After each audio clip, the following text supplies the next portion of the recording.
Hello, my name is Swapnil Kalapure, and this is a project presentation on decentralized collaborative payload transport by swarm of mobile robots. The presentation is a part of the MSc dissertation at the Automatic Controls and Systems Engineering Department, supervised by Dr. Roderick Gross. Overview. In the following presentation, we briefly introduce the idea of collaborative payload transport and present the goals of the project. We then formally present the problem statement and the methodologies used to address the challenges. The presentation then showcases the results of the proposed system in a computer simulation and in real-world proof of concept. We finally then conclude the presentation by summarizing the key ideas and the future work. Introduction. In the recent years, there has been growing interest in designing multi-robot systems to provide cost-effective, fault-tolerant, and reliable solutions. We specifically focus on object transportation use case where an individual robot or a swarm of robots need to carry an object from one place to other. In case of a single robot transportation problem, the shape, size, and weight of the payload are constrained by the physical capacities of the robot. In the natural world, multiple agents collaboratively combine their capabilities to solve this problem. In one of the recent studies in 2019 by Amazon, the existing robotic solutions in the warehouse are able to cope up with 83% of the packages, while the rest of the 17% is still manually handled by human workforce. That's about 5,000 packages in an average warehouse per day. Rather than developing specialized robots with higher capacities or capabilities, we can use the existing hardware with sophisticated algorithms to collaborate and solve the problem. Not only in warehouses or industrial setup, such systems also have potential application in hospitals to carry patient beds or commercial spaces like supermalls. Aims and objectives. The aim of this project is to design a decentralized collaborative transportation strategy that can be implemented as a proof of concept, addressing the various challenges in the real world. Here, by decentralized, we mean that the robots are not governed by an individual common planning algorithm, rather, each robot is planning and controlling based on its own feedback. While there is a vast body of literature available on collaborative payload transport, the study focuses on understanding the limitations. In order to formalize a control strategy for the proposed system, one of the objectives is to study mechanisms for adaptive formation control. The project aims at developing an artificial potential field based planning algorithm to guide the individual robot in the formation, avoiding obstacles. Finally, we aim to demonstrate the proposed system in a simulation and on a ClearPath Jackal robots to validate the proposed solution works in real world. Problem formulation. The problem here concerns the decentralized control of group of mobile robots that are towing an unpowered cart. The figure on the right shows the general scenario of the problem where two robots are attached using fixed length flexible cables to a cart at different positions. The cables are attached in a way that they do not tangle with each other. The number of robots towing the cart may vary and need to maintain a formation around the cart to move it into the desired trajectory. Here we can see two immediate challenges, that is perception and planning. Since the robots need to plan in a decentralized fashion, the robot needs a mechanism to perceive other robots, cart, and the environment. This is crucial because at times a real world scenario might not support wireless infrastructure for communication within the swarm, or the robots might be manufactured by different vendors not supporting a common communication protocol. Secondly, using this perception feedback, how do these robots plan paths by avoiding obstacles and moving the car towards the goal region? Further in this presentation, we will look at the methodologies to address these challenges and overall obtain a behavior to achieve the uh, payload transportation using swarm of robot. Assumptions. We assume that each robot in the swarm is battery powered, equipped with onboard computational unit, has a 3D lidar sensor for spatial information of the environment. The robot have an odometry estimation mechanism and can map the environment in a 2D grid while localizing in it. Both the mapping and localization problems have been extensively researched before and have numerous solutions available off the shelf. For the project, ClearPath's Jackal robot is chosen as the mobile platform, satisfying the above assumptions and support for ROS for further development. perception, the first challenge. To address this, we use the lidar sensor on the robot to detect objects in the environment.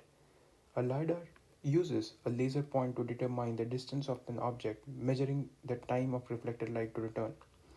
A 3D lidar uses the same concept and is able to generate 3D representation of the world in the form of point cloud. Most lidar sensors are able to detect the intensity of the laser reflected back, which is the amount of light that came back to the sensor after hitting an object. We exploit this information to uniquely identify objects in the environment using reflective markers. As can be seen in the pictures below, the reflective marker on the cart is represented by blue points by the sensor feed, which represents highly reflective area. Similarly, we place cylindrical reflective markers on top of robots' lidar for tracking them. Using a point cloud processing pipeline that applies an intensity filter and then performs clustering for outlier removal and uses ransack for shape fitting, we can distinguish the objects whether they are cart or robot. The detection rate we have achieved is up to 50 Hz, which is equal to the rate of LiDAR's frequency of operation. The results of the LiDAR processing pipeline can be seen in the pictures below. The red sphere denotes the robot pose and the blue cart model represents the cart. Note that we only obtain the position information of the detected robots while we obtain both the position and orientation information for the cart. This is kept so because the unpowered cart can be subjected to external forces because of the slippery floors or slopes in the environment, resulting in the change of pose of the cart. The video on the right shows the detection algorithm running in real time on the Jackal robot. Note that the orientation of the cart detection fluctuates because of the gimbal lock problem in Euler representation. This is further rectified using Cottonian system to obtain stable results. The LiDAR-based detection strategy is not restricted to the limited field of view like a camera-based system and can run at much faster rates. Map preprocessing. The robots are able to create a 2D map of the environment using the odometry measurements and the LiDAR sensor. The image on the left shows the 3D simulation world.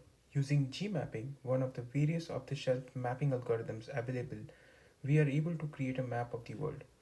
The map is represented using an occupancy grid, which is a discretized grid of the world. The middle image is the occupancy grid map created using the G-mapping algorithm in the simulation world, where the white region is a free space, the black region is the occupied space, and the gray region is the unknown space as the robots cannot see beyond the walls. Using morphological image processing operations, we obtain a pre-processed map that is going to be used for path planning. Note that near the static walls and objects in the map, the region is inflated and marked as obstacles to avoid the planners finding path very close to the walls. This acts as a configurable safety zone. Global path planning. Using the pre-processed map, we next look at the global path planning using rapidly exploring random trees or RRT algorithms for finding global paths. Using the root node as the start position of the robot, the planner randomly samples from the search space that is the map. As each sample is drawn, a connection is attempted between it and the nearest state in the tree. If the connection is feasible, that is, passes entirely through the free space, a connection is made in the tree. Once close to the goal, the obtained tree can be used to find the shortest path from the root node to the leaf node, which is the goal. The RRT is probabilistically complete planner, meaning it will definitely find a path if there exists one and is faster compared to other planners like A star or Dijkstra's. As the obtained path from the RRT is rubbed, we smooth the path out using spline curves. In the pictures below on the left, the green line denotes the explored directions by the RRT until the goal is reached. The red line shows the shortest path in the RRT tree, and the blue line shows the path after smoothing. Note the path obtained is very close to the inflated region and not close to the actual walls. Local planner. Once we know the route to the destination, our next goal is to move the robot in the desired trajectory. We use artificial potential fields in order to obtain a safe visible trajectory that contributes to the overall global path. The artificial potential field algorithm assigns a force vector to every point in the world using potential field function. In the first image, we can see a repulsive force near the inflated area pushing the robot away from the walls. Here we use a layer approach where the static map forces, the repulsive forces from the cart and the other agents, and the attractive forces of the local goal are combined together to obtain the unified force field. This gives us better flexibility while configuring the planner by simply setting different magnitudes to each layer. Note that the potential fields are only computed for a small region around the robot and not for the whole map. The obtained force field can be thought of as a fabric of space and time which gets deformed. As can be seen in the animation, the red regions are the elevated regions, while the blue are the lower regions. Now, when you throw a ball on this fabric, the gravity will always pull the ball towards the lower region, in this case, giving us the local path by avoiding all the obstacles and moving away from the cart. Using a PID control loop for a differential drive robot, where the current position is the set point and the local path obtained from the artificial potential field algorithm is a set of desired points, enables the robot to move along this local path towards the goal. As the robot moves, all the forces for the region around the robot are recomputed based on the next immediate goal and a new local path is obtained.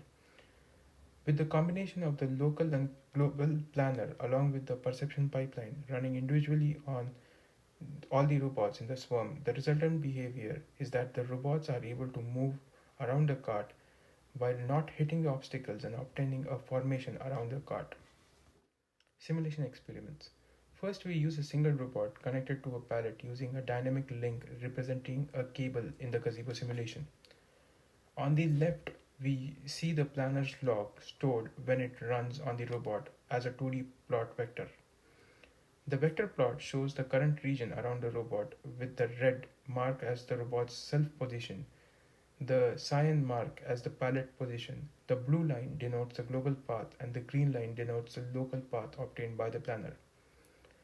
The 2D plot enables us to visualize the forces computed by the local planner. The video shows the computer simulation with the robot and the pallet being towed from the start location to the goal destination. Next, we use two robots, both running identical planner with the perception pipeline connected to a single pallet and having the same goal. In the robot 1's local region, in the top right figure, we can see the local path for the robot and the forces exerted by the pallet and other robots in the region. Vice versa can be seen for robot 2's local region in the bottom right figure. Hardware experiments. For the real-world experiment, we use a single robot for carrying a single theatered payload. Given the constrained space and an empty cart, we use very slow velocities for the planner to drive the robot. Also, because of the GPS mount at the back of the robot, the lidar sensor has a wider blind spot in the point cloud compared to the gazebo simulation. The immediate solution was to move the robot backward to have a clear view of the pallet. So we implement the PID controller to generate reverse velocities to drive the robot in backward direction. Conclusion.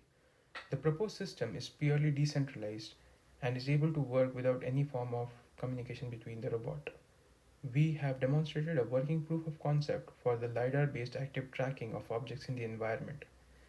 The local and the global planners using the perception pipeline are able to plan paths that do not cross each other and keep a constant distance while transporting the cart from one location to another. The design of the planner makes it possible to replace one of the robots with a human, making it a human collaborative system. In the computer simulation, we tested the planner with two robots carrying a common payload, and in the real world, we demonstrated the same using a single robot. Future work. The next plan is to benchmark the planner's performance with more robots carrying a single payload in simulation as well as the real world setup. In order to make the local planner faster, the next goal is to optimize the potential field planner with multi-threaded operations. The same concept is planned to be implemented for pushing and caging scenarios in a swarm of robots and to be extended for multiple manipulators handling a single object. Thank you.